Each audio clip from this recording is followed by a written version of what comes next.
അസ്സലാമു അലൈക്കും. അൽഹംദുലില്ലാഹി റബ്ബിൽ ആലമീൻ വസ്സലാത്തു വസ്സലാമു അലാ റസൂലിഹിൽ അമീൻ വഅലാ ആലിഹി വസഹ്ബിഹി അജ്മഈൻ. റബ്ബി ഇശ്റഹ് ലി സദ്രി വയസ്സിർ ലി അംരി വഹ്ലുൽ ഉഖ്ദതം മിൻ ലിസാനി യഫ്ഖഹു ഖൗലി. അല്ലാഹു നമ്മുടെ ഇരുത്തം നാളെ മരണപ്പെട്ട അവൻ്റെ മുന്നിലെത്തുമ്പോൾ നമുക്ക് അനുകൂലമായ വിധി പറയുന്ന നിമിഷങ്ങളിൽ എഴുതി ചേർക്കുമാറാകട്ടെ. ആമീൻ. നമ്മൾ ഇൻഷാ അല്ലാഹ് ഇന്ന് സൂറ വാഖിയ ആരംഭിക്കാൻ ആണ്. സൂറ വാഖിയ മക്കി സൂറയാണ് എന്ന് പറഞ്ഞാൽ മക്കയിലാണ് അവതരിച്ചത്. ഇത് പ്രവാചകൻ സല്ലല്ലാഹു അലൈഹി വസല്ലമക്ക് നുബുവത്ത് കിട്ടിയിട്ട് 5-ാമത്തെ വർഷമാണിത് അവതരിക്കുന്നത്.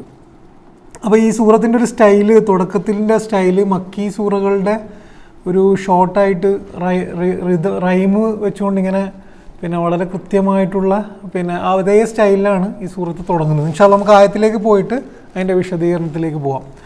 ഒന്നാമത്തെ ആയത്ത് ഇദാ വഖഅത്തിൽ വാഖിയ. വഖഅ എന്ന് പറഞ്ഞാൽ ശരിക്കും അതിൻ്റെ അർത്ഥം മുകളിൽ നിന്നും വന്ന് പതിക്കുന്നതിനാണ് പറയുക. നമ്മൾ ഇംഗ്ലീഷിൽ ബിഫോൾ എന്ന് പറയില്ലേ, അതായത് മുകളിൽ നിന്ന് എന്തോ സാധനം വരുന്നതുകൊണ്ടല്ല, അങ്ങനെ ഫീൽ ചെയ്യുന്ന സാധനങ്ങൾ മുകളിൽ നിന്ന് വന്ന് പതിക്കുന്നതിനാണ്. അതേപോലെ ആ വാക്കിനുള്ള അർത്ഥം ഉറപ്പായും സംഭവിക്കുന്നത് എന്ന അർത്ഥവും ഉണ്ട്. ആ ഒരു അർത്ഥത്തിലാണ്, ആ രണ്ടർത്ഥത്തിലുമാണ് യഥാർത്ഥത്തിൽ ഇത് ഉപയോഗിച്ചിട്ടുള്ളത്. ഇത് യഥാർത്ഥത്തിൽ അന്ത്യനാളിനെ കുറിച്ചാണ് ഈ പറയുന്നത്. ലോകം അവസാനിക്കുന്നതിനെ കുറിച്ചും ഇസ്ലാമിൻ്റെ ജീവിതത്തിൻ്റെ കാഴ്ചപ്പാടാണ് എന്ത്, ഈ ലോകം അവസാനിക്കും, അതിനുശേഷം പരലോകം എന്ന മറ്റൊരു ജീവിതം ഉണ്ടാവും. അതൊക്കെ ഇസ്ലാമിൻ്റെ കാഴ്ചപ്പാടാണ്. അപ്പം അതിൽ അന്ത്യനാളിനെയും വിചാരണ നാളിനെയും ചേർത്തിട്ട് പറയുന്നതാണ് എന്ത്, വഖഅ എന്നുള്ളത്, ഉറപ്പായിട്ടും സംഭവിക്കുന്നത് എന്ന അർത്ഥത്തിലാണ് അവിടെ.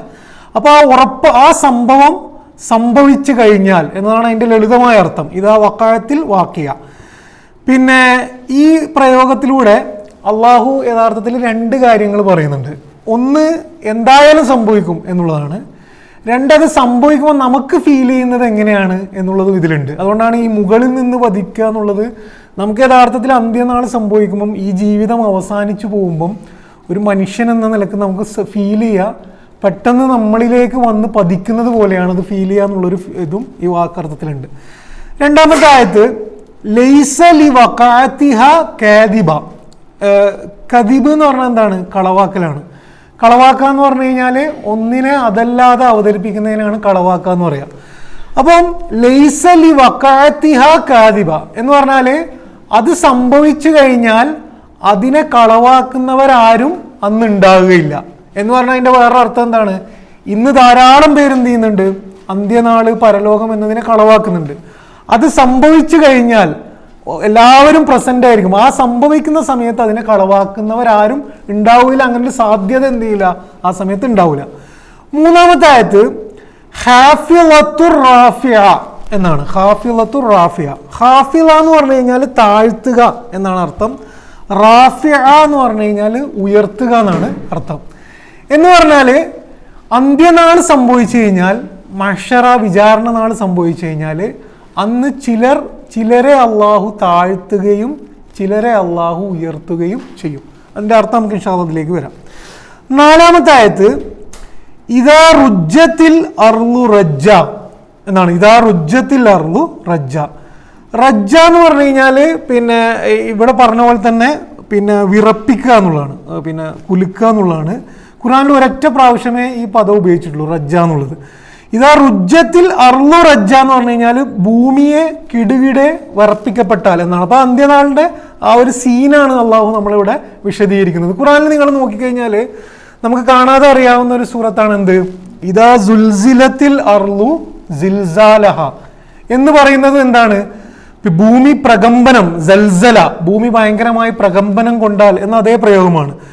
അതേപോലെ സൂറ ഫജ്റിലെ പ്രയോഗമാണ് കല്ല ഇദാ ദുഃഖത്തിൽ അർളു ദക്കൻ ദക്ക എന്ന് പറഞ്ഞാൽ എന്താണ്, ഭൂമി പൊടിക്കും എന്നുള്ളതാണ്. ഇതിൽ നിങ്ങൾ ശ്രദ്ധിച്ചു കഴിഞ്ഞാൽ ഖുർആൻ്റെ ഒരു ഭാഷാ സൗന്ദര്യവും ഇതിൽ കാണാൻ കഴിയും. ഇപ്പം സെയ്ദ് കുത്തുബൊക്കെ പറയുന്നത് ഈ ഇങ്ങനത്തെ മക്കി സൂറകളിലെ ഇങ്ങനത്തെ പ്രയോഗത്തിന് വെച്ചുകൊണ്ട് പറയുന്നത്, ആരോ ഉറങ്ങിക്കിടക്കുന്ന ഒരാളെ വാതിലിൽ വന്നിട്ട് മുട്ടുന്നത് പോലെയാണ് ഈ ആയത്തുകൾ എന്നാണ്. എന്ന് വെച്ചാൽ നമ്മുടെ മനസ്സിൻ്റെ ഉള്ളിലേക്ക് ഒരു ആശയം പറയുക മാത്രമല്ല ചെയ്യുന്നത്, അത് ഫീൽ ചെയ്യുക കൂടെ ചെയ്യുന്നതാണ്. ഇപ്പം ദക്കൻ ദക്ക എന്ന് പറയുമ്പം നമ്മൾ മലയാളികളാണെങ്കിൽ പോലും അതിനെന്തോ ഒരു സംഭവം ഉണ്ട്. നമുക്ക് ഇതാ സുൽസിലത്തിൽ അർളു സിൽസാലഹ, അതേപോലെ തന്നെയാണ് എന്ത് റജ്ജ എന്ന് പറയുമ്പോൾ എന്താണ്, ഭൂമി മുഴുവൻ കിടുകിടെ വറക്കപ്പെടും എന്നുള്ള ഇതാണ് അവിടെ അർത്ഥം. 5-ാമത്തെ ആയത്തില് വബുസ്സത്തിൽ ജിബാലു ബസ്സ എന്നാണ്. ജിബാൽ എന്ന് പറഞ്ഞാൽ എന്താണ്, പർവ്വതങ്ങൾ. പർവ്വതങ്ങള് പൊടിയാക്കപ്പെട്ടാൽ എന്നാണ്. പർവ്വതങ്ങൾ പൊടിയാക്കുക, ബസ്സ എന്ന് പറഞ്ഞാൽ പൊടിയാക്കുക. 6-ാമത്തെ ആയത്ത് ഫകാനത് ഹബാഅൻ മുംബസ്സ, ആ പർവ്വതങ്ങൾ എന്ത് ചെയ്യും, ഹബാ എന്ന് പറഞ്ഞാൽ പൊടിയാണ്, പൊടിന്റെ വേറൊരു വാക്കാണ്. ബസ്സ എന്ന് പറഞ്ഞു കഴിഞ്ഞാൽ സ്പ്രെഡ് ചെയ്യലാണ്, എന്ന് വെച്ചാൽ എന്താണ്, പിന്നെ വിതറുക എന്ന് പറയുമല്ലോ. അപ്പം എന്ത് ചെയ്യുന്നു, പർവ്വതങ്ങൾ പൊടി പൊടിച്ചിട്ട് അതിനെന്ത് ചെയ്യുന്നു, അങ്ങേയറ്റത്തെ കാറ്റിൽ പറക്കുന്ന അത്ര പൊടിയാക്കുന്നു എന്ന അർത്ഥമാണ് കൊടുക്കുന്നത്. അപ്പം 6 ആയത്തുകളാണ് ഇതിന്റെ തുടക്കത്തിൽ ഇൻഷാ അല്ലാഹ് നമ്മൾ ഇന്ന് പഠിക്കുക. ഇതിന്റെ ഒരു ചുരുക്കം, ഈ 6 ആയത്തുകളുടെ ചുരുക്കം ഇതുവരെ പറഞ്ഞ എന്താണെന്ന് വെച്ച് കഴിഞ്ഞാല്, ഒന്ന് ഖിയാമത്ത് നാളിനെ കുറിച്ചും വിചാരണ നാളിനെ കുറിച്ചും അള്ളാഹു ഇവിടെ ഒരുമിച്ചാണ് പറയുന്നത്. 2, അള്ളാഹു നമുക്ക് തരുന്ന മെസ്സേജ് അത് ഉറപ്പായും സംഭവിക്കും എന്നുള്ളതാണ്. 3-ാമത് അള്ളാഹു തരുന്നൊരു മെസ്സേജ് അന്നത് കളവാക്കുന്നവരാരും ഉണ്ടാകുകയില്ല എന്നുള്ളതാണ്. 4-ാമത് അത് നടന്നു കഴിയുമ്പോൾ സംഭവിക്കുന്ന 3 കാര്യങ്ങളാണ് പറയുന്നത്. ഒന്നെന്താണ്, മനുഷ്യരെന്ത് ചെയ്യും, അവരുടെ സ്ഥാനം താഴ്ത്തപ്പെടുകയും ഉയർത്തപ്പെടുകയും ചെയ്യും. 2, ഭൂമി എന്ത് ചെയ്യും, ഭയങ്കരമായിട്ട് കുലുങ്ങും. 3, പർവ്വതങ്ങൾ എന്ത് ചെയ്യും, പൊടി ആക്കപ്പെടും. ഇതാണ് ഈ ആയത്തുകളുടെ ചുരുക്കം എന്ന് പറയുന്നത്. ഇത് മൊത്തത്തിൽ 2 വിഷയങ്ങളാണ് ഈ ആയത്തിലുള്ള 2 വിഷയങ്ങൾ. 1-ാമത്തെ വിഷയം വിചാരണ നാളിന്റെ ഉറപ്പാണ്, എന്തായാലും അത് സംഭവിക്കും എന്ന മെസ്സേജ് തരലാണ് 1-ാമത്തെ വിഷയം. 2-ാമത് ഭൂമിയെക്കുറിച്ച് നമുക്ക് മനസ്സിലുള്ള എല്ലാ ധാരണകളെയും പൊളിക്കാൻ വേണ്ടിയിട്ടാണ് അള്ളാഹു ഈ പ്രയോഗങ്ങൾ പ്രയോഗിക്കുന്നത്. എന്താണ് ഇൻഷാ അല്ലാഹ് നമുക്ക് പഠിക്കാം. ഇതിൽ ഞാൻ ആ വിഷയങ്ങളിലേക്ക് കടക്കുന്നതിന് മുമ്പേ ഖുർആന്റെ ശൈലി നമ്മൾ പഠിക്കുക എന്നുള്ളത് വളരെ പ്രധാനമാണ്. ഞാൻ മിക്കവാറും ക്ലാസ്സുകളിൽ നമ്മൾ പറയുന്ന പോലെ തന്നെ നമുക്ക് ഒറ്റയ്ക്ക് ഖുർആൻ മനസ്സിലാകണമെങ്കിൽ അള്ളാഹിൻ്റെ ഭാഷ മനസ്സിലാകണം, ശൈലി മനസ്സിലാകണം. ഖുർആന്റെ ശൈലിയിൽ ഇവിടെ നിങ്ങൾ നോക്കിക്കഴിഞ്ഞാൽ 2 കാര്യങ്ങൾ നമുക്ക് കാണാൻ പറ്റും. ഒന്ന്, പടച്ചവൻ വെറുതെ ഡ്രൈ ആയിട്ട് സംസാരിക്കുകയല്ല ചെയ്യുന്നത്. അള്ളാഹു എന്താ ചെയ്യുന്നത്, ചിത്രീകരിച്ച് കാണിച്ചു തരാണ്. എന്ന് വെച്ചാൽ ഭൂമി അവസാനിക്കും എന്ന് പറയുന്നത് ഒരു സ്റ്റൈലാണ്. അങ്ങനെയല്ല അള്ളാഹ് പറയുന്നത്. ഭൂമി അവസാനിക്കുന്നത് നമ്മുടെ മനസ്സിൽ കാണുന്ന രീതിയിൽ ചിത്രീകരിച്ച് കാണിക്കുക എന്നുള്ള ഖുർആന്റെ നിരന്തരമായിട്ടുള്ള ശൈലിയാണ്. ഇത് നമ്മൾ മനസ്സിലാക്കുക എന്നുള്ളത് വളരെ പ്രധാനമാണ്. 2, ഖുർആന്റെ വളരെ പ്രധാനപ്പെട്ട ഒരു വിഷയമാണ് ഭാവിയിൽ നടക്കാൻ പോകുന്ന കാര്യങ്ങൾ ഇപ്പൊ പറഞ്ഞു തരിക എന്നുള്ളത്. ഭാവിയിൽ നടക്കാൻ പോകുന്ന കാര്യങ്ങൾ എന്ത് ചെയ്യുന്നു, ഇപ്പം നമ്മൾ നന്നാകാൻ വേണ്ടി പറഞ്ഞു തരുന്നു. ഇത് 2ആണ് നമുക്കിവിടെ കാണാൻ പറ്റുക. നിങ്ങൾ ഖുർആനിൽ നോക്കിക്കഴിഞ്ഞാൽ പരലോകത്തെക്കുറിച്ചും ഖിയാമത്ത് നാളിനെ കുറിച്ചൊക്കെ അള്ളാഹു 3 രീതിയിൽ വിവരിക്കുന്നുണ്ട്. ഒന്ന് യുക്തിപൂർവമാണ്. യുക്തിപൂർവം എന്ന് പറഞ്ഞാൽ ഒരു മനുഷ്യൻ അതിന്റെ ബാക്കിൽ ചിന്തിച്ചു കഴിഞ്ഞാൽ എന്തുകൊണ്ടാണ് പരലോകം എന്നതിന്റെ യുക്തിപൂർവ്വം എന്ത് ചെയ്യുന്നുണ്ട്, ഖുർആൻ ധാരാളം ആയത്തുകളിൽ പറയുന്നുണ്ട്. 2, യുക്തി മാത്രം മതിയാവില്ല ഒരാൾക്ക് വിശ്വസിക്കാൻ വേണ്ടിയിട്ട്. നമുക്ക് വെറുതെയുള്ള തെറ്റിദ്ധാരണയാണ് ഒരാൾ ചിന്തിച്ചാൽ വിശ്വസിക്കുന്നുള്ളത്. ചിന്ത മാത്രം മതിയാവുകയില്ല. അള്ളാഹു എന്ത് ചെയ്യുന്നു, വൈകാരികമായിട്ട് പറയുന്നു. എന്ത് ചെയ്യുന്നു, വളരെ വൈകാരികമായിട്ട് മനസ്സിൽ തട്ടുന്ന രീതിയിൽ പറയുന്നു. 3-ാമത് അള്ളാഹു ചെയ്യുന്നതാണ് ചിത്രീകരിച്ച് കാണിച്ചു തരുന്നു. ഇത് പരലോകത്തിനെ കുറിച്ച് നിങ്ങൾ നോക്കിയാൽ സ്വർഗത്തിനെ കുറിച്ചുള്ള ധാരാളം ആയത്തുകൾ, സ്വർഗമുണ്ട് എന്ന് അള്ളാഹ് പറയുന്നുണ്ട്, സ്വർഗം എന്തുകൊണ്ടാണ് എന്ന യുക്തി പറയുന്നുണ്ട്, സ്വർഗം എന്നത് ഭയങ്കര വൈകാരികമാണ് എന്നത് പറയുന്നുണ്ട് അള്ളാഹിനെ കാണുന്ന നിമിഷം. അതേപോലെ സ്വർഗത്തിന് എന്ത് ചെയ്യുന്നുണ്ട്, ആപ്പിൾ തൂങ്ങിക്കിടക്കുന്നു അല്ലെങ്കിൽ അരുവി ഒഴുകുന്നു എന്നത് ചിത്രീകരിച്ച് കാണിക്കുകയും ചെയ്യുന്നു. ആഖിറത്തിനെ വിഷ്വലൈസ് ചെയ്ത് കാണിക്കുക എന്നുള്ളത് ഖുർആന്റെ വളരെ പ്രധാനപ്പെട്ട വിഷയം. എന്തുകൊണ്ടാണെന്ന് വെച്ച് കഴിഞ്ഞാൽ നിങ്ങൾ നോക്കിയാൽ നമ്മുടെ ഈമാൻ കാര്യങ്ങളിൽ വളരെ പ്രധാനപ്പെട്ട ഒന്നാണ് എന്ത്, പരലോകത്തിൽ വിശ്വസിക്കുക എന്നുള്ളത്. പക്ഷെ അത് ഇന്ന് നമുക്ക് കാണാൻ കഴിയില്ല, ഒരു വകുപ്പുമില്ല. പക്ഷെ അതിൽ വിശ്വസിച്ചുകൊണ്ടാണ്, അതിൻ്റെ ഉറപ്പിലാണ് ഈ ജീവിതത്തിലെ ഓരോ നിമിഷവും നമ്മൾ പണിയെടുക്കേണ്ടത്. നിങ്ങൾ ആലോചിച്ച് നോക്കുക, നമുക്ക് ഇപ്പൊ ഗസയെ കുറിച്ചാണല്ലോ എപ്പോഴും. ഗസയിൽ ഒരാൾക്ക് സ്വന്തം ജീവിതം ത്യാഗം ചെയ്യാൻ കഴിയണമെങ്കിൽ ലോകത്തിനെ മാത്രം നോക്കിയാൽ കഴിയില്ല. എപ്പോഴേ കഴിയുള്ളൂ, പരലോകം ഈ ലോകം പോലെ തന്നെ ഉറപ്പാണ് എന്ന് മനസ്സിൽ ഉറക്കുമ്പോഴാണത് കഴിയുക. അപ്പൊ പരലോകം എന്നുള്ളത് നമുക്ക് ഏറ്റവും നമ്മുടെ ഓരോ നിമിഷത്തെയും നയിക്കേണ്ട ഒന്നാണ്. പക്ഷെ കാണാൻ കഴിയില്ല. അള്ളാഹ് എന്താണ് ഇവിടെ ചെയ്യുന്നത്, കാണാൻ കഴിയാത്ത ഒന്നിനെ കണ്ടതുപോലെ മനസ്സിൽ ഉറപ്പിക്കുകയാണ്. റജ്ജ, ബസ്സ, സുൽസില എന്നൊക്കെ പറഞ്ഞുകൊണ്ട് ചെയ്യുന്നത് എന്ന് കാണാൻ പറ്റും. ഇതിൽ പിന്നെ ഒരു കോട്ട് ഉണ്ട്. അതിൽ പിന്നെ ഒരു ഫേമസ് ഫിലോസഫറിന്റെ quote, you cannot perceive a thing unless you can imagine about it എന്നാണ്. നമുക്കൊരു കാര്യത്തെക്കുറിച്ച് ചിന്തിക്കണമെങ്കിൽ അതിനെക്കുറിച്ച് എന്ത് ചെയ്യാൻ കഴിയണം, അതിനെക്കുറിച്ച് പിന്നെ സങ്കല്പിക്കാൻ കഴിയണം. ഇപ്പം ഞാൻ ഒരു ഉദാഹരണം പറഞ്ഞു, നിങ്ങളോട് ഞാൻ ഇപ്പോൾ ഒരു പശുവിനെ കുറിച്ച് പറയുകയാണെങ്കിൽ നിങ്ങൾക്ക് എപ്പോഴേ ചിന്തിക്കാൻ കഴിയുള്ളൂ, പശു എന്നുള്ളൊരു ചിത്രം ഉണ്ടാകുമ്പോഴേ ചിന്തിക്കാൻ കഴിയുള്ളൂ. അതേപോലെ പരലോകം നമ്മുടെ മനസ്സിൽ ഉറക്കണമെങ്കിൽ അതിനെക്കുറിച്ച് ഒരു പിക്ചർ ഉണ്ടാകണം, എന്നാലും നമുക്ക് അതിനെക്കുറിച്ച് ചിന്തിക്കാൻ പോലും കഴിയുള്ളൂ. അതുകൊണ്ടാണ് അള്ളാഹു എന്ത് ചെയ്യുന്നത്, നിരന്തരമായി ധാരാളം ആയത്തുകൾ എടുത്തിട്ട് ഒരു ചിത്രം നമ്മുടെ മനസ്സിൽ ഇട്ട് തരുന്നത് എന്ന് കാണാൻ പറ്റും. അപ്പോൾ 2 വിഷയങ്ങളാണ് ഈ ആയത്തിലുള്ളതെന്ന് ഞാൻ പറഞ്ഞു. അതിൽ ഒന്നാമത്തെ വിഷയം വിചാരണ നാളിൻ്റെ ഉറപ്പാണ്. ഉറപ്പായിട്ടും അത് സംഭവിക്കും എന്നത് പഠിപ്പിക്കാനാണ് അള്ളാഹു വാഖിഅ എന്ന പ്രയോഗം ഉപയോഗിക്കുന്നത്. ഖുർആനിൽ പിന്നെ പരലോകത്തെക്കുറിച്ച് ധാരാളം പദങ്ങൾ അള്ളാഹു ഉപയോഗിക്കുന്നുണ്ട്. ഖുർആൻ നമുക്ക് മനസ്സിലാണെങ്കിൽ, ഖുർആനിൽ നിന്നും പാഠം നൽകുന്നുണ്ടെങ്കിൽ ഖുർആന്റെ വാക്കുകളാണ് ഏറ്റവും പ്രധാനം. വാക്കുകൾ മനസ്സിലായിട്ടില്ലെങ്കിൽ നമുക്ക് എല്ലാ വാക്കിനും ഒരേ അർത്ഥം കിട്ടും. നമ്മൾ മുന്നേ എപ്പോഴും പറയുന്ന പോലെ ഖൽബും സദറിനും മലയാളം തഫ്സീറിൽ നിങ്ങൾ നോക്കിയാൽ ഹൃദയം എന്നേ കാണുള്ളൂ. പക്ഷെ രണ്ട് സാധനമാണ്. ആ വാക്കിനെ കുറിച്ച് നമ്മൾ അന്വേഷിച്ചാലേ നമുക്ക് മനസ്സിലാവുള്ളൂ. ഇപ്പം ഖുർആനിൽ നിങ്ങൾ നോക്കിയാൽ ഖാരിയ എന്ന് പറയുന്നുണ്ട് അല്ലെ, അൽ ഖാരിയ എന്ന് പറയുന്നുണ്ട്. അൽ ഖാരിയ എന്നുള്ള പദത്തിലൂടെ അള്ളാഹ് പറയുന്നത് എന്താണ്, ഭയങ്കര സംഭവം എന്നത് നമ്മുടെ മനസ്സിലൊരു പിക്ചർ ഇട്ട് തരും, അൽ ഖാരിയ. അതേപോലെ ഖാഷിയ എന്ന് പറയുന്നുണ്ട്. ഖാഷിയ നമുക്കറിയാവുന്ന ആയത്താണ്. ഖാഷിയ എന്ന് പറഞ്ഞാൽ എന്താണ്, മൂടുന്നത് എന്നാണ്. അപ്പോൾ അത് നമ്മുടെ മനസ്സിൽ എന്താ തരുന്നത്, വിചാരണ നാൾ വരുമ്പോൾ മൊത്തത്തിൽ മൂടുന്ന ഇരുട്ട് പോലെ ആകും എന്ന പിക്ചറാണ് തരുന്നത്. അതേപോലെ യൗമുൽ ഖിയാമ എന്ന് ഉപയോഗിക്കുന്നുണ്ട്. യൗമുൽ ഖിയാമ എന്ന് പറഞ്ഞാൽ എന്താണ്, നിൽക്കുന്നതാണ്. ഖിയാമ എന്ന് പറഞ്ഞാൽ ഉയർത്തെഴുന്നേൽപ്പിക്കുന്ന, അതേപോലെ തന്നെ നിൽക്കുന്ന, പിന്നെ എഴുന്നേൽപ്പിക്കപ്പെടുന്ന ദിവസം. അതേപോലെ ഖുർആനിലെ ഹാക്ക എന്ന് ഉപയോഗിക്കുന്നുണ്ട്. അൽ ഹാക്ക എന്ന് ഉപയോഗിക്കുന്നത് എന്താണ്, ഹക്ക് എന്ന് പറഞ്ഞാൽ എന്താ, ഹക്ക് എന്ന് പറഞ്ഞാൽ യാഥാർത്ഥ്യമാണ്. അപ്പൊ വാക്കിയ പറഞ്ഞതുപോലെ തന്നെയാണ് ഹാക്ക, എന്താണ്, ഉറപ്പായിട്ടും സംഭവിക്കും എന്നത് പറയാൻ വേണ്ടിയിട്ടാണ് അള്ളാഹു അവിടെ പറയുന്നത് എന്ന് കാണാൻ പറ്റും. അപ്പം ഖുർആൻ തരുന്ന സന്ദേശം, വാക്കിയ എന്നുള്ള പദം ഉപയോഗിച്ചുകൊണ്ട് ഖുർആൻ തരുന്ന സന്ദേശം, ഖുർആൻ ഒരു അന്ധമായ വിശ്വാസത്തിലേക്കല്ല നമ്മളെ നയിക്കുന്നത്. എന്ന് പറഞ്ഞാൽ വെറുതെ എന്തെങ്കിലും പറഞ്ഞിട്ട് നയിക്കുകയല്ല ചെയ്യുന്നത്.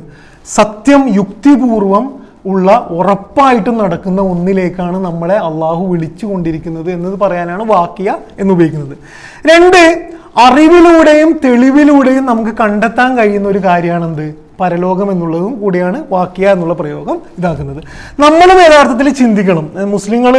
നമ്മൾ ഈ ജന്മനാ മുസ്ലിങ്ങളാകുമ്പോഴുള്ള വിഷയം എന്ന് വെച്ചാൽ ഇതൊക്കെ നമുക്ക് ഉറപ്പാണ് എന്നൊരു മുൻധാരണയിലാണ് നമ്മൾ പോവുക. അത് ഉറപ്പായിരുന്നെങ്കിൽ നമ്മുടെ പ്രവർത്തനത്തിൽ കാണുമായിരുന്നു, നമ്മളിങ്ങനെയൊന്നും ആവൂലായിരുന്നു. അപ്പൊ നമ്മൾ എന്ത് ചെയ്യണം, ഇതിനെക്കുറിച്ച് ചിന്തിക്കണം. അങ്ങനെ ചിന്തിക്കേണ്ടത് കൊണ്ടാണ് നിങ്ങൾ പിന്നെ ഹാക്ക, സൂറ ഹാക്കയിൽ അള്ളാഹു പ്രയോഗിക്കുന്നത് എന്താണ്, അൽ ഹാക്ക, പിന്നെന്താണ് മൽ ഹാക്ക എന്നാണ്. എന്താണ് ആ സംഭവം? അപ്പൊ നമ്മളോട് ചിന്തിക്കാൻ പറയാണ്.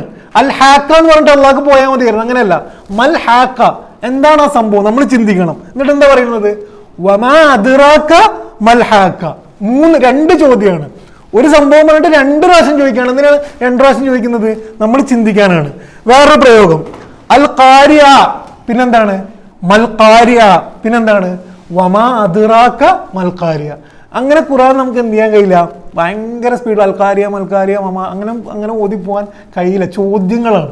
ചോദ്യങ്ങൾ എന്ന് പറഞ്ഞാൽ ഉത്തരം നമ്മളെ ഉള്ളിൽ വരാൻ വേണ്ടിയിട്ടാണ് അള്ളാഹു അങ്ങനെ ചെയ്യുന്നത് എന്ന് കാണാൻ പറ്റും. അപ്പം വാക്കിയ എന്ന് അള്ളാഹു പ്രയോഗിക്കുന്നത്, പരലോകം എന്ന് പറയുന്നത് യുക്തിപൂർവം അറിവിലൂടെ നമുക്ക് തെളിയിക്കാൻ കഴിയുന്ന ഒന്നാണ് എന്നുള്ളതാണ്. ഇതിന് കുറേ ഉദാഹരണങ്ങൾ നമുക്ക് ഖുർആനിൽ കാണാൻ പറ്റും. സൂറ ലുക്മാനിൽ പിന്നെ 29-ാമത്തെ ആയത്തിൽ അള്ളാഹു ആദ്യം തെളിവുകൾ നിരത്തുകയാണ്. അലം തറ അന്നല്ലാഹ യൂലിജുൽ ലൈല ഫിന്നഹാർ. ഞാൻ എൻ്റെ മലയാളം പറയാം.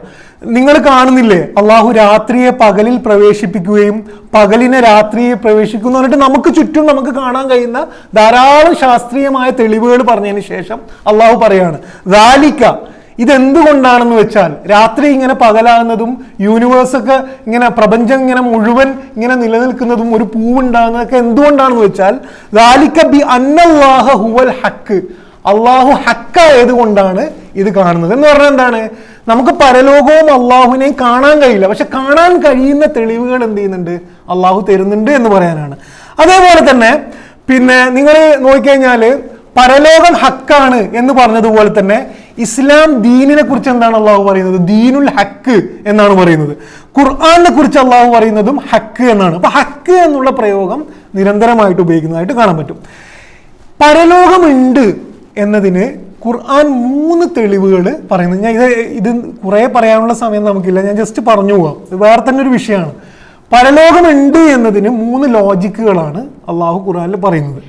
ഒന്ന്, എല്ലാ സൃഷ്ടിപ്പുകളും ഒരു ലക്ഷ്യത്തിന് വേണ്ടിയാണ് എന്നുള്ളത് ആ സൃഷ്ടിപ്പുകളെ കണ്ടാൽ തന്നെ നമുക്ക് മനസ്സിലാവും. സൂര്യൻ വെറുതെ ചൂട്, ഏതോ ടെമ്പറേച്ചറിലല്ല ചൂട് വരുന്നത്, ഭൂമിയിൽ ജീവിതം സാധ്യമാക്കുന്ന രീതിയിലാണ് അത്. അപ്പം എല്ലാ സൃഷ്ടിപ്പുകളും നമ്മൾ നോക്കിക്കഴിഞ്ഞാൽ അതിനൊരു പർപ്പസ് ഉണ്ട്. അതുകൊണ്ട് തന്നെ ഈ ലോകത്തിന് എന്തുണ്ട്? ഒരു ലക്ഷ്യമുണ്ട്, അത് പരലോകമാണ്. ഇതാണ് ഒന്നാമത്തെ ലോജിക്ക്. രണ്ടാമത്തേത് നീതിയാണ്. നീതി, ഒരു നീതി യഥാർത്ഥത്തിൽ നടപ്പിലാക്കപ്പെടണമെങ്കിൽ മറ്റൊരു ലോകത്ത്, ഈ ലോകത്തിലെ മനുഷ്യരെ സൃഷ്ടിച്ച മനസ്സറിയുന്ന, നീയത്തറിയുന്ന, എല്ലാവരെയും ആ രീതിയിൽ നീതി കൊടുക്കാൻ കഴിയുന്ന ഒരു സൃഷ്ടാവിന് മാത്രമേ സാധ്യമാകൂ എന്ന് പറഞ്ഞുകൊണ്ടാണ് രണ്ടാമത്തെ ലോജിക്ക്. ഇതിന് വേറെ എവിടെയും നിങ്ങൾ ഉദാഹരണത്തിന് പോകേണ്ട ആവശ്യമില്ല. നമ്മൾ ആദ്യം പറഞ്ഞ ഗസയിലേക്ക് തന്നെ തിരിച്ചു വന്നു കഴിഞ്ഞാൽ അവിടെ മരിക്കുന്ന ഓരോ കുട്ടികളെ കുറിച്ച് നിങ്ങൾ ആലോചിച്ച് നോക്കാം. എന്താണ് ഈ ലോകത്തിന് കൊടുക്കാൻ കഴിയുന്ന നീതി? ഇനിയിപ്പോൾ നാളെ ഇപ്പോൾ വെടിവെപ്പ് നിർത്തിയാൽ തന്നെ മരിച്ചുപോയ കുട്ടികൾക്കും സ്ത്രീകൾക്കും എന്ത് നീതിയാണ് ഉള്ളത്? മനുഷ്യർക്ക് നീതി കിട്ടണമെങ്കിൽ അത് സൃഷ്ടാവിൻ്റെ മുന്നിൽ പിന്നെ മർദ്ദിക്കുന്നവനെയും മർദ്ദിതനെയും രണ്ടുപേരെയും കൊണ്ടുവന്നിട്ട് അത് കൊടുക്കാൻ കഴിയുന്നത് സൃഷ്ടാവ്. അപ്പം പരലോകമുണ്ട് എന്നതിൻ്റെ രണ്ടാമത്തെ ലോജിക്ക് ഖുർആൻ പറയുന്നത് നീതിയാണ്. പിന്നെ അതിന് സൂറ ജാസിയയിൽ ഒരായത്ത് അം ഹസിബല്ലദീന ഇജ്തറഹു സയ്യിആതി അൻ നജ്അലഹും കല്ലദീന ആമനു എന്ന് പറയുന്നുണ്ട്. തിന്മകൾ പ്രവർത്തിച്ചവർ വിചാരിക്കുകയാണോ അവരെ നാം വിശ്വസിക്കുകയും സൽക്കർമ്മങ്ങൾ പ്രവർത്തിക്കുകയും ചെയ്തവരെ പോലെ ആക്കുമെന്ന് എന്ന് ചോദിച്ചതിന് ശേഷം മനസ്സിലായല്ലോ. എന്ന് വെച്ചാൽ ഇവിടെ ലോകത്ത് തിന്മകൾ പ്രവർത്തിച്ചവർ വിചാരിക്കുകയാണോ അവരെ ഞാൻ നന്മ പ്രവർത്തിച്ചവരെ പോലെ ആക്കുമെന്ന് എന്ന് ചോദിച്ചതിന് ശേഷം അള്ളാഹു പറയാണ് വഖലഖല്ലാഹു സമാവാതി വൽ അർള ബിൽ ഹക്ക് എന്നാണ് പറയുന്നത്. എന്ന് വെച്ചാൽ എന്താണ്? അള്ളാഹു ഈ പ്രപഞ്ചത്തെ മുഴുവൻ സൃഷ്ടിച്ചത് പർപ്പസോടു കൂടിയാണ്, ഉദ്ദേശത്തോടു കൂടിയാണ്, ലക്ഷ്യത്തോടു കൂടിയാണ്. അതുകൊണ്ട് തിന്മ പ്രവർത്തിച്ചവന് ആ തിന്മക്കനുസരിയായിട്ടുള്ള ഒരു ശിക്ഷ കിട്ടുന്ന ഒരു നാൾ വരും, നന്മക്ക് അതിനനുഗുണമായിട്ടുള്ളൊരു പിന്നെ നീതി കിട്ടുന്ന ഒരു നാട് വരും എന്ന് പറയുന്നത് അവിടെ കൊണ്ടാണ്. അതേപോലെ തന്നെ പിന്നെ മൂന്നാമത്തെ ലോജിക്ക് ഖുർആൻ പറയുന്ന മൂന്നാമത്തെ ലോജിക്ക് എന്തുകൊണ്ടാണ് പരലോകം വേണം എന്നതിൻ്റെ യുക്തി പറയുന്നത് യുഹിക്കൽ ഹക്കാണ്. യുഹിക്കൽ ഹക്ക് ഖുർആന്റെ പ്രയോഗമാണ്. യുഹിക്കൽ ഹക്ക് എന്ന് പറഞ്ഞാൽ ഹക്കിനെ ഹക്കായിട്ട് തെളിയുന്ന ഒരു ദിവസം വേണം. ഈ ലോകത്തിന്റെ പ്രത്യേകത ഹക്കും ബാത്തിലുമൊക്കെ മിക്സ്ഡ് ആണ്, നമുക്കൊന്നും മനസ്സിലാവില്ല. ഒരു ലോകം വരും, ആ ലോകത്ത് ഹക്കിനെ ഹക്കായിട്ടും ബാത്തിലിനെ ബാത്തിലുമായിട്ടും കാണാൻ കഴിയുന്ന ഒരു ലോകം ഉണ്ടാവും എന്നത് പറയുന്നതാണ് മൂന്നാമത്തെ ലോജിക്ക് എന്ന് പറയുന്നത്. ഇതാണ് ഒന്നാമത്തെ വിഷയം. എന്ന് പറഞ്ഞാൽ എന്താണ്? വാക്കിയ എന്ന് അള്ളാഹു പ്രയോഗിക്കുന്നതിന്റെ കാരണം പരലോകം എന്ന് പറയുന്നത് യുക്തിപൂർവം തെളിയിക്കപ്പെടുന്നതും എന്തായാലും സംഭവിക്കുന്നതാണ് പഠിപ്പിക്കാൻ വേണ്ടിയിട്ടാണ്. ഇതില് രണ്ടാമത്തെ ആയത്തിൽ അള്ളാഹു പ്രയോഗിക്കുന്നത് ലൈസ ലി വഖഅതിഹാ കാദിബ എന്നാണ്. അന്നത്തെ ദിവസം വന്നു കഴിഞ്ഞാൽ ഒരു മനുഷ്യനും എന്ത് ചെയ്യാൻ കഴിയില്ല, അതിനെ നിഷേധിക്കാൻ കഴിയില്ല എന്ന് പറയുന്നത് നമുക്ക് ഊഹിക്കാൻ പോലും കഴിയാത്തത്ര വല്ലാത്തൊരു നിമിഷമായിരിക്കും അത്. എന്ന് പറഞ്ഞാൽ ഈ ലോകത്ത് ഭയങ്കര യുക്തിവാദവും ഭയങ്കര ലോജിക്കും എല്ലാതരം ഇതും പറയുന്ന എല്ലാവരും വന്നിട്ട് ഇതുവരെ പറഞ്ഞതൊന്നുമല്ലല്ലോ നമ്മൾ ഈ കാണുന്നത് എന്ന് നമ്മളടക്കം ഇതുവരെ പറഞ്ഞതൊന്നുമല്ലല്ലോ ഈ കാണുന്നത് എന്ന് തിരിച്ചറിയുന്ന ഒരു നിമിഷമുണ്ട്. ആ നിമിഷം ഒരു വല്ലാത്ത നിമിഷമായിരിക്കും. ആ നിമിഷത്തെ കുറിച്ചാണ് അള്ളാഹു പറയുന്നത് ഈ ലോകത്ത് മനുഷ്യന് കളവാക്കാൻ കഴിയും, ആ സമയം അത് നടക്കുമ്പം ഒരു രീതിയിലും എന്ത് ചെയ്യാൻ കഴിയില്ല, പിന്നെ കളവാക്കാൻ കഴിയില്ല എന്നുള്ളതാണ്. സൂറ ഫുർഖാനിൽ 27-ാമത്തെ ആയത്തിൽ ഒരു പ്രയോഗമുണ്ട്. വയൗമ എന്ന് വെച്ചാൽ ആ ദിവസം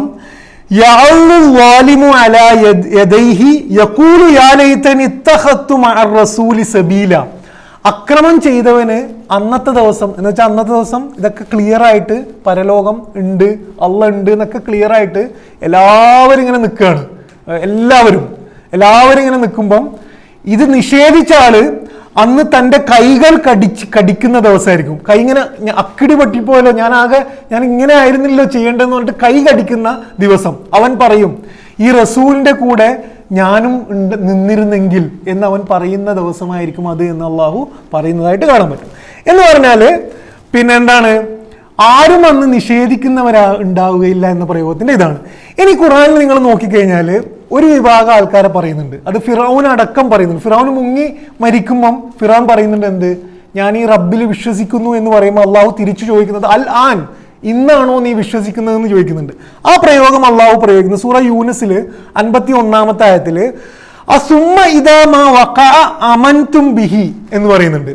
എന്ന് വെച്ചാൽ വഖഅ അതേ പ്രയോഗമാണ്, ഇത് സംഭവിക്കുമ്പോഴാണോ നീ വിശ്വസിക്കുന്നത് എന്നൊരു വിഭാഗം ആൾക്കാരോട് ചോദിക്കുന്നുണ്ട്. എന്ന് വെച്ചാൽ എല്ലാം സംഭവിക്കുമ്പം ചില മരണം ഇങ്ങനെ മുന്നിൽ കാണുമ്പം, വല്ലാത്ത അസുഖം വരുമ്പം, ക്യാൻസറൊക്കെ വന്നിട്ട് മൊത്തം എല്ലാം വിട്ട് എല്ലാം കഴിഞ്ഞ് ഒരു രക്ഷയുമില്ല എന്ന് കാണുമ്പം, ഒരു രീതിയിലും ജീവിതത്തിന്റെ എല്ലാ പ്രതീക്ഷകളും നഷ്ടപ്പെട്ടിരിക്കുമ്പം പടച്ചവൻ എന്ന് പറഞ്ഞിട്ട് ഇന്നാണോ നീ വിശ്വസിക്കുന്നത് എന്ന് അള്ളാഹു ചോദിക്കുന്നതായിട്ട് കാണാൻ പറ്റും.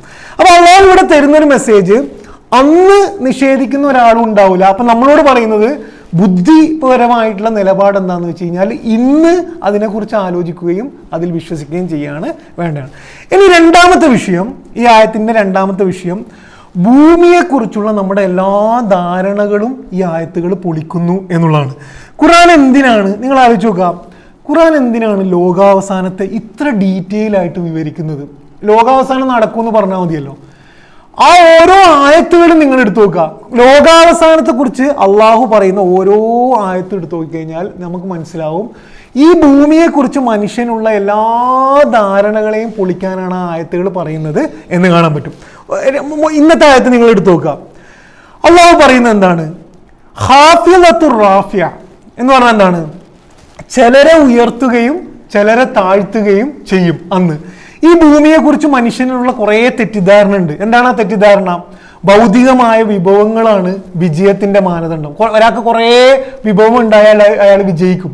തറവാട്, അങ്ങനെ കുറേ മാനദണ്ഡം നമുക്കുണ്ടായ, നമ്മൾ ആൾക്കാരെ ഉയർത്തി വെക്കുന്ന കുറേ കാര്യങ്ങൾ, വേഷവിധാനം, ഹാവഭാവങ്ങൾ, ഇങ്ങനെ കുറേ സാധനങ്ങൾ വെച്ചുകൊണ്ടാണ് ഈ ലോകത്ത് മനുഷ്യര് ഉയർത്തി വെക്കുക. അള്ളാഹു പറയുന്നത് എന്താണ്?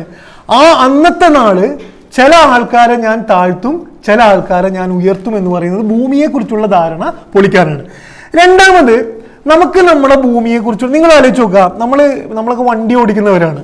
നമ്മൾ എന്ത് ധൈര്യത്തിലാണ് നമ്മൾ വണ്ടി ഓടിക്കുന്നത് വെച്ചാൽ നമുക്ക് ഉള്ളിൽ എവിടെയോ ഉറപ്പുണ്ടെന്ത്, ഇത് താഴത്തേക്ക് പോവുകയില്ല എന്ന ഉറപ്പാണ്. ഭൂമിയെക്കുറിച്ച് നമുക്കൊരു ഉറപ്പുണ്ട്. അതുകൊണ്ടാണ് നമുക്കിതിൽ നടക്കാൻ കഴിയുന്നത്. ഭൂമി ഉറച്ചതാണ് എന്നുള്ളത്. നമ്മൾ എങ്ങനെ ഓടിയാലും ഇതിന്റെ പരപ്പിലൂടെ ഓടാൻ കഴിയും എന്നുള്ള ഉറപ്പാണ്. ഭൂമി നമുക്ക് ഏതോ അർത്ഥത്തിൽ എന്ത് വരുന്നുണ്ട്, ഒരു ഉറപ്പുണ്ട് എന്നാണ്. അള്ളാഹ് അതിനെ പൊളിക്കാൻ വേണ്ടിയിട്ടാണ് പറയുന്നത്, ഇതാ റുജ്ജത്തിൽ അർളു റജ്ജ, ഭൂമി എന്ത് ചെയ്യും, കംപ്ലീറ്റ്ലി ആയിട്ട് വിറപ്പിക്കപ്പെടും. മൂന്നാമത് അള്ളാഹു ചെയ്യുന്നത് എന്താണ്? പർവ്വതങ്ങളെ നിങ്ങൾ നോക്കിയാൽ തന്നെ നമുക്ക് ഈ ജീവിതത്തെക്കുറിച്ചൊരു ഉറപ്പ് കിട്ടും. പർവ്വതങ്ങൾ ഇങ്ങനെ വലിയ പർവ്വതങ്ങൾ, ഉറച്ചു നിൽക്കുന്ന പർവ്വതങ്ങൾ. ആ പർവ്വതങ്ങളെ കുറിച്ച് അള്ളാഹ് പ്രയോഗിക്കുന്നത് പർവ്വതങ്ങൾ ഇല്ലാണ്ടാവുന്നല്ല, പർവ്വതങ്ങൾ പാറിപ്പറക്കുന്ന പൊടിയാവുമെന്നാണ്.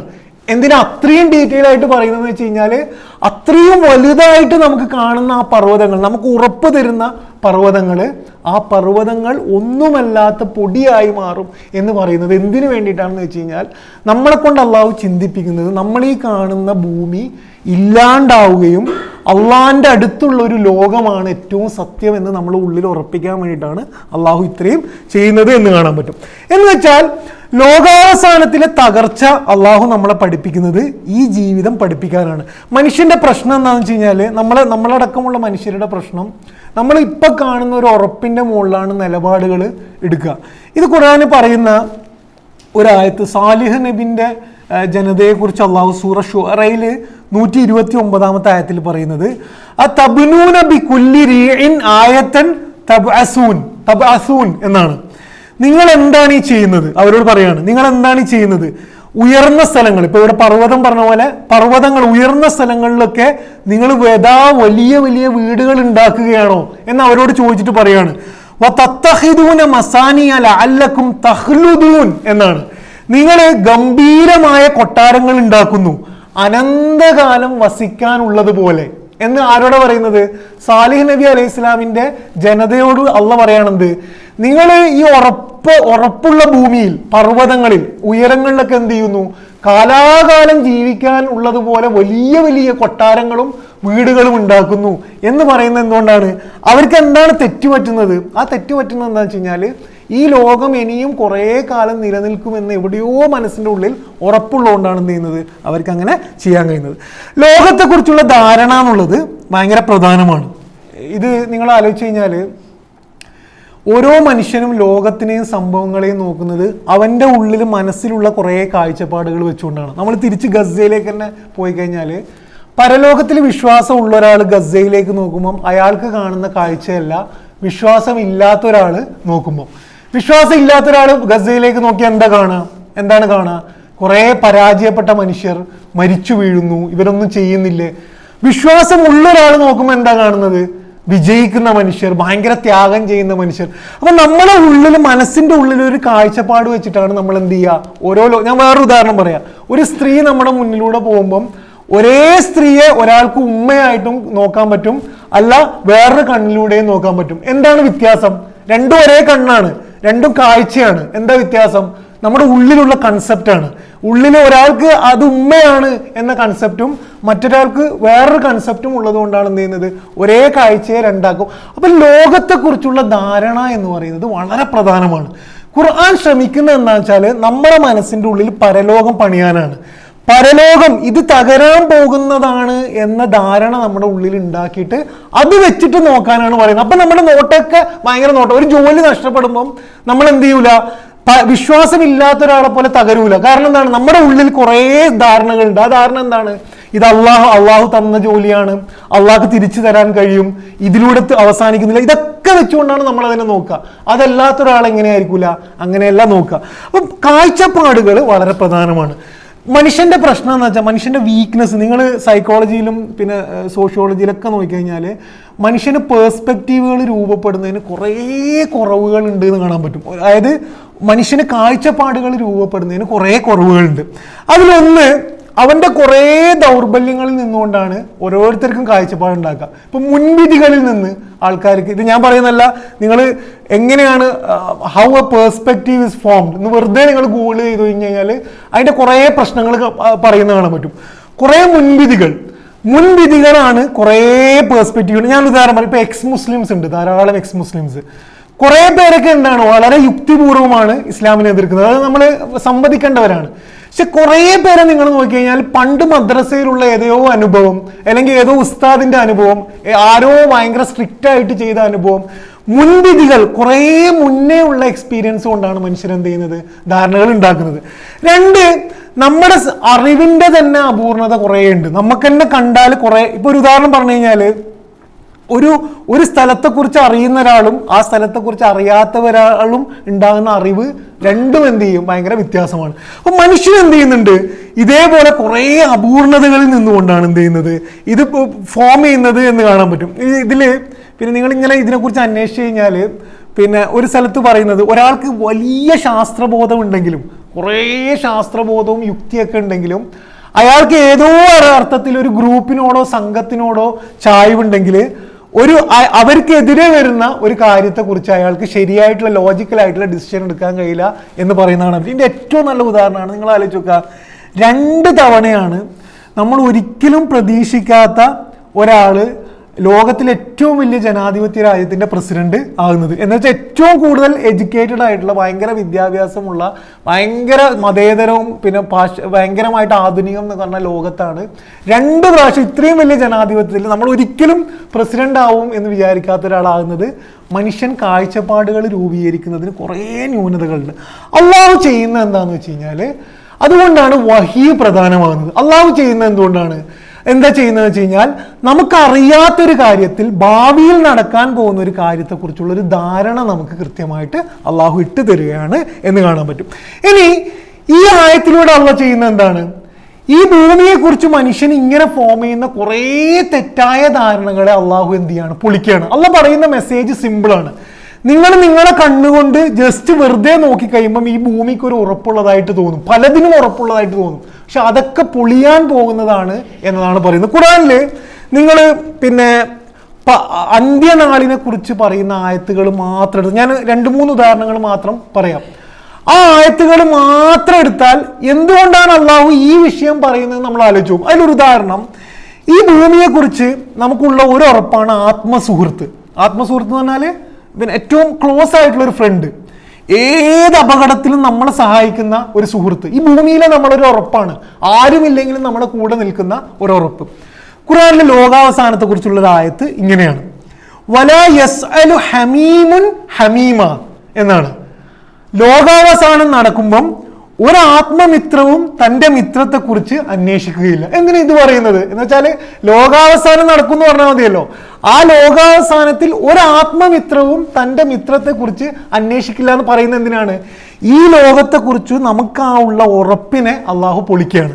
ഇനി രണ്ടാമത്തെ ഒരായത്ത്, നമുക്ക് ഈ ലോകത്തെക്കുറിച്ചുള്ള ഒരു ഉറപ്പാണ്, മക്കളെ എന്ത് വന്നാലും മാതാപിതാക്കൾ രക്ഷിക്കുന്നുള്ളത്. ഏതോ അർത്ഥത്തിലുള്ള നമ്മുടെ ഉറപ്പാണ്. നമ്മൾ ആര് കൈവിട്ടില്ലെങ്കിലും ഉമ്മ കൈവിട്ടാലും ഉമ്മ കൈവിടില്ല എന്നുള്ളത് നമ്മുടെ ഉറപ്പാണ്. ഉപ്പ നമുക്കൊരു താങ്ങായിട്ട് എപ്പോഴും ഉണ്ടാവും എന്നുള്ളത് ഈ ലോകത്തിന്റെ ഉറപ്പാണ്. ഖുർആനിൽ ലോകാവസാനം പറയുന്ന ഒരായത്താണ്, യവദ്ദുൽ മുജ്രിമു ലൗ യഫ്തദി മിൻ അദാബി യൗമഇദിൻ ബിബനീഹി. അന്നത്തെ നാളിൽ സ്വന്തം മക്കളെ പകരം നൽകി രക്ഷപ്പെടാൻ കഴിഞ്ഞിരുന്നെങ്കിൽ എന്നൊരു ഉപ്പ വിചാരിക്കും. എന്നുവെച്ചാല് ലോകാവസാനത്തിൽ സ്വന്തം മക്കളെ പകരം നൽകിയിട്ട് രക്ഷപ്പെടാൻ കഴിയുമോ എന്നൊരു ഉപ്പ വിചാരിക്കും. നിങ്ങൾ ആ സീനിനെ കുറിച്ച് ആലോചിച്ച് നോക്കിയാൽ എന്തിനാണ് അള്ളാഹ് ഇത് പറയുന്നത് എന്ന് പറഞ്ഞാൽ, ഈ ലോകത്തിന്റെ ഉറപ്പുകളെ പൊളിക്കുകയാണ്. വസ്വാഹിബതിഹി വ അഖീഹ്, സ്വന്തം ഭാര്യയെയും സഹോദരനെയും പകരം നൽകിയിട്ട് ആ ശിക്ഷയിൽ നിന്നും രക്ഷപ്പെടാൻ ഒരാൾ ശ്രമിക്കും. വഫസീലത്തില്ലത്തി തുഅ്തി, തനിക്ക് അഭയമേകുന്ന ഉറ്റബന്ധു. അങ്ങനെയാണ് പ്രയോഗം. ഉറ്റബന്ധു എന്നല്ല, തനിക്ക് അഭയമേകുന്ന ഒരു ഉറ്റബന്ധുവിനെ പകരം നൽകിയിട്ട് അള്ളാഹിന്റെ ശിക്ഷയിൽ നിന്നും രക്ഷപ്പെടാൻ ഒരാൾ ശ്രമിക്കുമെന്ന് അള്ളാഹ് എന്തിനാണ് പറയുന്നത് എന്ന് ചോദിച്ചാൽ, നമ്മുടെ ഉള്ളിൽ ഇത് ഉണർത്താൻ വേണ്ടിയിട്ടാണ്. ഇനി ഖുർആനിൽ വല്ലാത്തൊരു പ്രയോഗമുണ്ട്. ഈ ആയത്ത് മാത്രം മതി, ഞാൻ പറയുന്ന ഈ വിഷയങ്ങളൊക്കെ എക്സ്പ്ലെയിൻ ചെയ്യുന്ന ഒരൊറ്റ ആയത്ത് മതി. സൂറ ഹജ്ജിലെ ഒരു മാതാവ് ചെറിയ കുട്ടിനെ ഒരിക്കലും ഉപേക്ഷിക്കില്ല. ഇത് ലോകത്തിന്റെ ഒരു സത്യമാണ്, ഒരു യാഥാർത്ഥ്യമാണ്, ഒരു ഉറപ്പാണ്. ചെറിയ പിഞ്ചുകുട്ടിനെ സൂറ ഹജ്ജിൽ അള്ളാഹു ലോകാവസാനത്തെ കുറിച്ച് പറയുന്നത്, യൗമ തറൗനഹ, നിങ്ങളത് കാണുന്ന ദിവസം, തദ്ഹലു കുല്ലു മുർഅത്തിൻ അമ്മാ അർളഅത്, മുലയൂട്ടുന്ന മാതാക്കളൊക്കെയും അവരുടെ പൈതങ്ങളെ മറന്നന്താളിച്ചു പോകും എന്നാണ്. സ്പെസിഫിക് ആണ്. മുലയൂട്ടുന്ന മാതാവ് എന്ത് ചെയ്യും? പൈതങ്ങളെ, ആ കുട്ടിയെ മറന്നുപോകും ആ ദിവസം എന്ന് പറയുന്നത് ആ ഉറപ്പിനെ പൊളിക്കുകയാണ്. സൂറ അബസയില് ഫഇദാ ജാഅത്തി സാഹ, ആ കാതടിപ്പിക്കുന്ന ശബ്ദം വരുമ്പോൾ, യൗമ യഫിറുൽ മർഉ മിൻ അഖീഹ്, മനുഷ്യൻ സ്വന്തം സഹോദരനിൽ നിന്നും ഓടിയകലും. വ ഉമ്മിഹി വ അബീഹ്, സ്വന്തം മാതാവിൽ നിന്നും പിതാവിൽ നിന്നും ഓടിയകലും. വ സ്വാഹിബതിഹി വ ബനീഹ്, ഭാര്യയിൽ നിന്നും സന്തതികളിൽ നിന്നും ഓടിയകലും. എന്നിട്ട് അവസാനത്തെ പ്രയോഗം, ലികുല്ലി ഇംറിഇൻ മിൻഹും യൗമഇദിൻ ശഅ്നു യുഅനി, ഓരോ വ്യക്തിക്കും തൻ്റെ മാത്രം കാര്യം ശ്രദ്ധിക്കാൻ മാത്രമുള്ളൊരു അവസ്ഥയായിരിക്കും ആ സമയത്ത് ഉണ്ടാകുക പറയുന്നത്. എന്താണ്? ഈ പറഞ്ഞ വിഷയങ്ങളാണ്. അള്ളാഹു, ഞാൻ പറയുന്ന പോലെ തന്നെ, നമ്മൾ ഇതുവരെ പഠിച്ച പോലെ തന്നെ, അള്ളാഹു ഖുർആനിൽ ഉപയോഗിക്കുന്ന ഓരോ പദങ്ങൾക്കും ഓരോ യൂസേജിനും ഒരു ലക്ഷ്യമുണ്ട്. ലോകാവസാനത്തെ കുറിച്ച് നിങ്ങൾ ഇന്ന് വീട്ടിൽ പോയിട്ട് ലോകാവസാനത്തിൻ്റെ ആയത്തുകൾ മാത്രം എടുത്താൽ നമുക്ക് മനസ്സിലാവും ഈ ലോകം അവസാനിക്കുമെന്നും ഈ ലോകം പിന്നെ നശ്വരം എന്ന് വെച്ചാൽ പിന്നെ തീരാൻ പോകുന്നതാണെന്നും ഇതിലെ ഒരു ബന്ധങ്ങളും ഒരു പിന്നെ സമ്പത്തും ഒരു വിഭവവും നമുക്ക് എന്ത് ചെയ്യരുത്, വല്ലാത്തൊരു ഉറപ്പ് തരരുത് എന്നും അള്ളാഹിനെ മറപ്പിക്കാൻ കാരണമാകരുത് എന്നും നമ്മളെ ആഴത്തിൽ പഠിപ്പിക്കാൻ വേണ്ടിയിട്ടാണ് അള്ളാഹു എന്ത് ചെയ്യുന്നത്, ഇത്രയും പിന്നെ വിശദീകരിച്ചുകൊണ്ട് അത് ചെയ്യുന്നത്. പക്ഷെ ഇത് എളുപ്പമല്ല. കാരണം നമ്മൾ കാണുന്നത് നിരന്തരം എന്താണ്, ഈ ലോകത്തെയാണ്, ഇതിൻ്റെ ഉറപ്പുകളെയാണ്. മരണത്തേക്കാൾ നമ്മൾ കാണുന്നത് ജീവിതത്തെയാണ്. പക്ഷെ അതൊക്കെ കണ്ടുകൊണ്ടിരിക്കെ തന്നെ നമുക്ക് എന്ത് ചെയ്യാൻ കഴിയണം, പരലോകം ഉറപ്പായിട്ട് നമ്മുടെ ഉള്ളിൽ ഉറക്കാൻ കഴിയണം. അതിനുള്ള രണ്ട് വഴികൾ അള്ളാഹു തരുന്നത്, ഒന്ന് ഖുർആനുമായിട്ടുള്ള ബന്ധമാണ്. നമുക്ക് ഖുർആനുമായിട്ടുള്ള ബന്ധമില്ലെങ്കിൽ ഇത് റിമൈൻഡർ നടക്കൂല. എന്ന് വെച്ചാൽ നമ്മൾ കാണുന്ന 90% മനുഷ്യരും നമ്മളെ ഓർമ്മിപ്പിക്കുന്നത് ഈ ലോകത്തെക്കുറിച്ചാണ്. പരലോകത്തെക്കുറിച്ച് ഓർമ്മിപ്പിക്കുന്ന ഒരു സാധനം ഉണ്ടെങ്കിൽ അത് ഖുർആനാണ്. ഖുർആൻ ആയത്തുകൾ ഓതുമ്പം ഖുർആൻ എന്ത് ചെയ്യും, നമ്മൾ ഇവിടുന്ന് പിടിച്ചിട്ട് നേരെ അങ്ങോട്ടേക്ക് കണക്ട് ചെയ്യും. ഈ കണക്ഷൻ ഉണ്ടാകണമെങ്കിൽ ഖുർആൻ പഠിക്കണം, ഖുർആൻ വായന വേണം.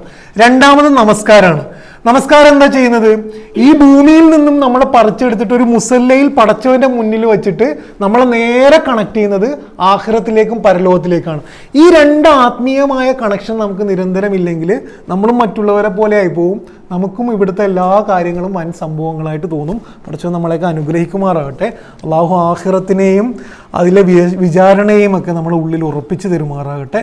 റബ്ബനാ തഖബ്ബൽ മിന്ന ഇന്നക അൻതസ് സമീഉൽ അലീം. അള്ളാഹു ഗസയിലെ ജനങ്ങൾക്ക്, അവിടുത്തെ കുട്ടികൾക്ക്, സ്ത്രീകൾക്ക്, സഹോദരിമാർക്കൊക്കെ ആശ്വാസവും സമാധാനവും ശക്തിയും ധൈര്യവുമൊക്കെ അള്ളാഹു ധാരാളമായി നൽകുമാറാകട്ടെ. റബ്ബനാ തഖബ്ബൽ മിന്നാ ഇന്നക അൻതസ് സമീഉൽ അലീം വതുബ് അലൈനാ ഇന്നക അൻതത് തവ്വാബുർ റഹീം. ആമീൻ ആമീൻ ബിറഹ്മതിക യാ അർഹമർ റഹീമീൻ. അസ്സലാമു അലൈക്കും.